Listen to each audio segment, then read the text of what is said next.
In 2024, the Seminole Hard Rock Casino in Hollywood, Florida, paid out over $1 billion in jackpots. One property, $1 billion. And when you look at the full picture of what's happening with gaming revenue, the numbers tell a story that should terrify every casino executive on the Las Vegas Strip. Because while Vegas casinos are reporting their sixth consecutive month of declining revenue, Florida isn't just growing. Florida is systematically dismantling Vegas's most profitable business model, one high roller at a time. I've spent the last 8 weeks analyzing gaming revenue reports from both states, talking to industry analysts, and tracking the money. What I found explains why the Las Vegas Strip's Baccarat revenue dropped nearly 7% in 2024 alone. And the answer isn't what you think. Part one, the numbers Vegas doesn't want you to see. Let me start with what Vegas is telling investors. In 2024, the Las Vegas Strip generated $8.8 billion in total gaming revenue. That sounds impressive until you realize it represents a 1% decline from the previous year. And it gets worse. The Strip has now experienced 6 straight months of year-over-year revenue declines. But here's where it gets interesting. When you break down those numbers, you discover that slot machine revenue actually grew by 2.1%. So what's dragging everything down? Table games, specifically the high-limit table games where the real money gets made. Baccarat revenue on the Strip fell nearly 7% to $1.4 billion. That's not a rounding error. That's a systematic loss of the most profitable customers in gaming. Now, let me show you what's happening in Florida at the exact same time. The Seminole Hard Rock property in Tampa reported total slot payouts of $14.43 billion in 2024. That includes over $2 billion in jackpots of $1,200 or more. They're paying out jackpots every 47 seconds. The Hollywood property crossed the $1 billion jackpot threshold for the fourth consecutive year. These aren't struggling casinos trying to survive. These are gaming properties that have become money printing machines while Vegas watches its most valuable customers disappear. Part two, following the money trail. Here's what I need you to understand about casino economics. A high roller betting $50,000 a hand at Baccarat is worth exponentially more to a casino than 1,000 tourists playing $20 blackjack. One whale can generate more profit in a single weekend than hundreds of regular gamblers combined. For decades, Vegas built its entire business model around attracting these whales, the comp suites, the private gaming salons, the casino hosts with million-dollar comp budgets, all of it designed to make high rollers feel like royalty. And it worked brilliantly until it didn't. In 2021, Florida changed the game forever. The Seminole tribe negotiated what's called a gaming compact with the state, and this wasn't just any deal. This was a 30-year agreement giving the tribe exclusive rights to offer certain games across Florida. Craps tables, roulette wheels, sports betting on a statewide mobile platform. But here's the part that matters most for high rollers. The compact created a near monopoly. While Las Vegas has dozens of casinos competing for the same whales, Florida concentrated that entire market into a handful of Seminole properties. The Hollywood property now operates more than 200 table games. Tampa has expanded to over 5,000 slot machines. They added 10 live craps tables and 20 roulette tables in 2023 when the compact took full effect. The revenue sharing arrangement tells you everything about the scale of this operation. The Seminole tribe guaranteed Florida $2.5 billion over the first 5 years of the compact. Industry analysts project the state will receive $6 billion by 2030. You don't make those kinds of guarantees unless you're absolutely confident in your revenue stream. And the Seminole tribe is confident because they figured out something Vegas completely missed. Part three, the geographic truth. They're not telling you. Pull up a map of the United States, draw a line down the Mississippi River. 60% of the American population lives east of that line. For a hedge fund manager in Manhattan, Miami is a 3-hour flight. Las Vegas is 6 hours. For a real estate developer in Boston, it's 3.5 hours to Florida versus 6 plus to Nevada. For the pharmaceutical executives in North Jersey, Florida is an easy weekend trip. Vegas requires blocking out your entire schedule. Time zones matter too. An East Coast high roller flying to Vegas loses a full day to travel and time zone adjustment. They land exhausted. They gamble through the night. Their body thinks it's 3 a.m. They fly home wrecked. Florida, same time zone. Fly down Friday afternoon, gamble Friday night, and all day Saturday, home Sunday evening without missing your kid's soccer game Monday morning.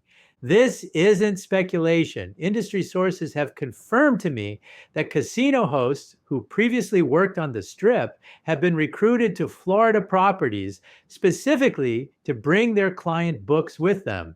These hosts have relationships with whales built over years. When a top host moves from Bellagio to the Seminole Hard Rock and calls his best client with a $200,000 comp package, that customer follows. And once they experience the Florida advantage, they don't come back. Part four, what they built while Vegas was sleeping.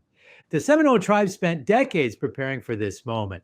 The original Hard Rock Casino in Hollywood opened in phases starting in the early 2000s.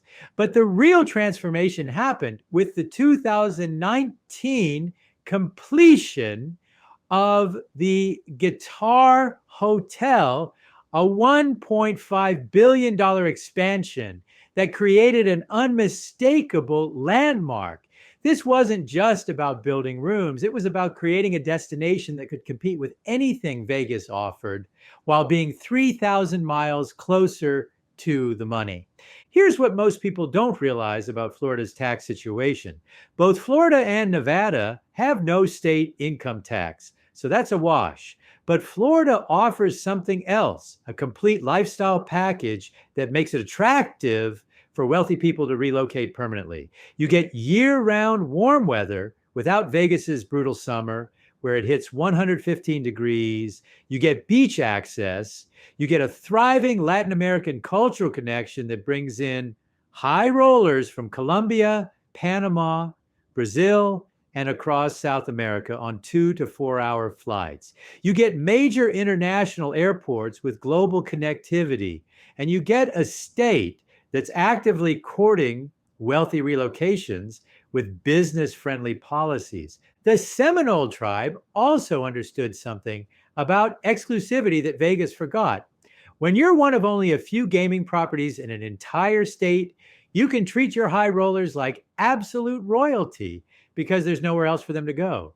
In Vegas, a whale betting $100,000 a hand can walk across the street to a competitor if they don't like the service. In Florida, that same whale is treated like the most important customer the property has ever seen because the next closest equivalent gaming experience is over 1,000 miles away.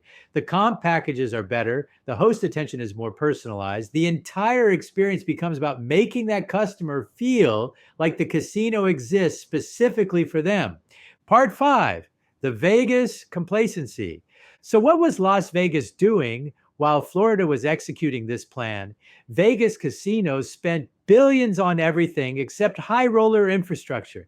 They built mega nightclubs. They created restaurant empires. MGM spent $2 billion building the Sphere. These aren't necessarily bad investments, but they completely miss the point about where casino profits actually come from. Entertainment and dining generate revenue, but gaming, specifically high-limit gaming, generates profit margins that nothing else can touch. Look at what happened during and after COVID. Strip casinos, faced with labor shortages and reduced capacity, made a strategic decision to focus on what they called the premium mass market. That's industry speak for tourists who have money but aren't true high rollers, the $50 minimum blackjack players, the people who will spend $500 on a bottle of vodka at the club. This demographic spends money, but they don't generate the kind of profits that whales produce. And in chasing this market, Vegas systematically deprioritized the high rollers. High limit rooms got converted to other uses. VIP services departments saw layoffs.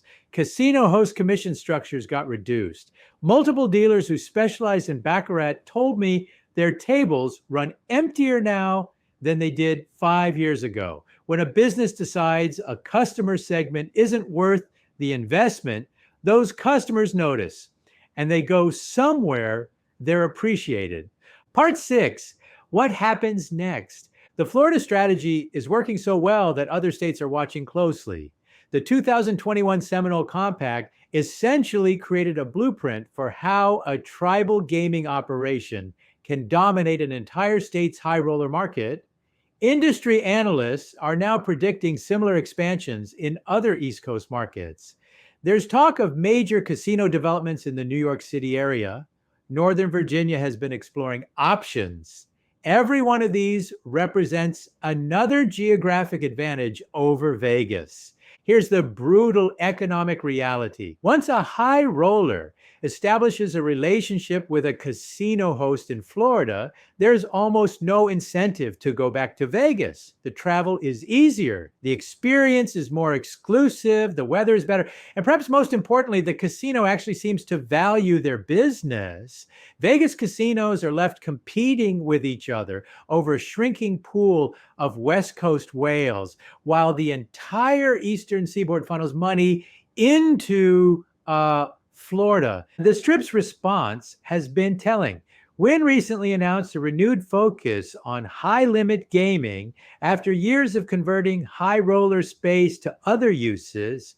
Caesars is exploring property sales while claiming they want to focus on premium customers, which sounds an awful lot like an admission that their current strategy isn't working.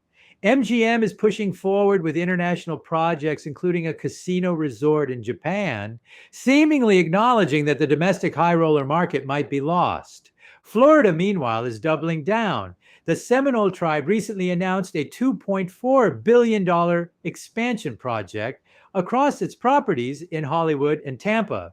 That's not the spending pattern of an operation that's worried about competition.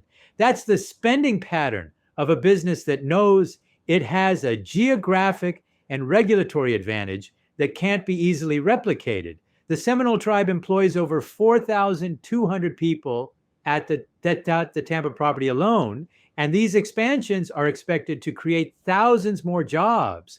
They're not just winning the current battle, they're building infrastructure to dominate for decades. The most damning evidence, Vegas industry insiders are now privately calling Florida the new high roller capital of America. That's not me saying it. That's people whose entire careers have been built on the Las Vegas Strip, admitting that the game has fundamentally changed. Part 7, the reality check. Let me bring this back to where we started. The Seminole Hard Rock Hollywood paying out over $1 billion in jackpots annually isn't an accident.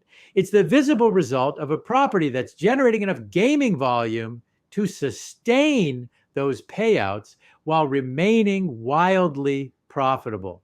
The Tampa property processing $14.43 billion through its slot machines alone tells you about the scale of customer traffic they're handling. These numbers dwarf what any single Strip property can claim. And here's what keeps Vegas executives up at night. The trend is accelerating, not slowing down. Every quarter, Florida's gaming revenue numbers get stronger, while the Strip's Baccarat revenue continues its steady decline. 6 consecutive months of Strip revenue declines isn't a temporary blip. It's a structural shift in where America's wealthiest gamblers choose to spend their money. The compact guaranteeing Florida's $6 billion in revenue by 2030 was based on projections that are now looking conservative. If anything, Florida is outperforming expectations while Vegas scrambles to figure out what went wrong. The answer is simple. Vegas taught the world how to attract and service high rollers. Florida learned those lessons, added geographic proximity to 2/3 of America's population, secured regulatory exclusivity through the tribal compact, and executed flawlessly. So here's what actually happened. While Las Vegas spent billions building spectacles and chasing middle tier tourists, Florida quietly built the perfect high roller trap. Better location, better exclusivity, better weather, better treatment. And now Vegas is stuck with infrastructure designed for a customer who's gambling 3,000 miles away in a state that most Vegas executives probably never viewed as serious competition until it was far too late. To MGM, Caesars, and Wynn, your own revenue reports confirm everything I've just told you. The Strip's gaming revenue is down. Your Baccarat revenue has fallen nearly 7%. You've had 6 straight months of declining revenue while Florida sets records. At what point do you publicly acknowledge what everyone in the industry already knows? Florida didn't just compete with Vegas for high rollers. Florida won. And you let it happen because you were too busy building nightclubs and spheres to notice that your most valuable customers were getting on planes to Miami instead of to McCarran. If you work in the gaming industry, particularly if you're a casino host, dealer, or executive who's watched this exodus happen firsthand, I need to hear from you. Drop your story in the comments or send me a private message. Tell me what you've seen. Tell me which properties are hurting the most. Tell me if I'm wrong about any of this. And if you're one of these high rollers who made the switch from Vegas to Florida, I'm genuinely curious, what was the final straw? What does Florida offer that Vegas couldn't match?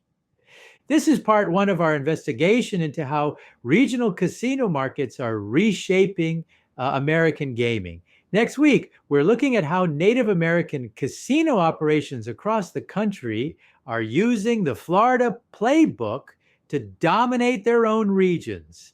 We'll examine Oklahoma, Connecticut, California tribal casinos. Because what happened in Florida isn't unique. It's a template, and it's being deployed nationwide while Vegas watches its century-long dominance crumble. Subscribe because this story is just beginning. The numbers don't lie, the money is moving, and Vegas is running out of time to fix a problem they should have seen coming a decade ago.